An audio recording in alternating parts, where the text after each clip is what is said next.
এই পুরো জায়গাটা পুড়ে গেলে ঝান্ডাটা বললো না অদ্ভুত, সমস্ত দোকান পুড়ে রয়েছে, তৃণমূলের ঝান্ডাটা পড়ে গেল, কিছু একটা রহস্য আছে। আইএসআই বা এরা ব্লাস্ট করার পরে তারপর তার ভিডিও ছবি পরে পোস্ট করতো যে ভাই আইসিস করতো। তো এইরকমই কোনো অভিযান করার পরে যেহেতু তারা জয় শ্রীরাম বলে, তারা রামের অনুরাগী, যে যদি এখানে কোনো ধরনের এখানে ক্রিমিনাল টেনাসিটি দেখা যায় যে শুধুমাত্র তারা জয় শ্রীরাম বলার কারণে বা তারা হিন্দুত্ব হওয়ার কারণে এখানে পুড়িয়ে দেওয়া হলো এতগুলো ঘর, তাহলে অবশ্যই তারা যাতে পানিশমেন্ট পায়, এটা আমি প্রশাসনের কাছে আবেদন করব। ডায়মন্ড হারবারে বাবা বড় কাছারি মন্দিরের নিকট গতকাল রাত্রে প্রায় 100টি দোকান পুড়ে ছাই হয়ে যায়। আজ ঘটনাস্থল পরিদর্শন করেন ডায়মন্ড হারবারের প্রার্থী অভিজিৎ দাস। পরিদর্শনে এসে কটাক্ষ তৃণমূলকে। দেখলাম এই সমস্ত এই বিভীষিকা আগুনটা কি লেগে রয়েছে সেটা প্রশাসন ইনভেস্টিগেশন করবে। তবে ডায়মন্ড হারবারের প্রশাসন তো সত্য ঘটনা হঠাৎ চেপেও দিতে পারে।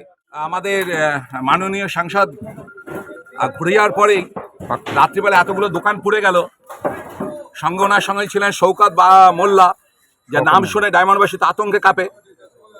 সে এমএলএ হতে পারে, সঙ্গে তো তার সবসময় ক্রিমিনাল রয়েছেই।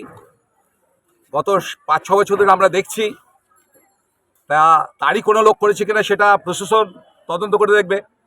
এটাও লক্ষ্য করলাম যে এতগুলো দোকান পুড়ে গেছে, টিন পর্যন্ত ছাই হয়ে গেছে, অথচ তৃণমূলের ঝান্ডাটার কোনো জল করে জ্বলছে। তাহলে কি আগুন লাগানোর পরে যে তৃণমূল ঝান্ডাটা আনন্দে উৎসাহে এখানে লাগিয়ে দিয়ে গেছে, সেটাও ইনভেস্টিগেশনের পর্যায়ে রয়েছে যে একটা কাজ আমরা সাধন করেছি, তারপর তৃণমূলের ঝান্ডা লাগিয়ে দিয়ে গেছি, যে আমরা রয়েছি, দেখ তোরা হিন্দুরা জয় শ্রীরাম করিস। কারণ কালকে ঢোকার সময় অনেকেই জয় শ্রীরাম করেছিল, তার প্রতিক্রিয়া কিনা এটাও দেখতে হবে, সবই তদন্তের বিষয়।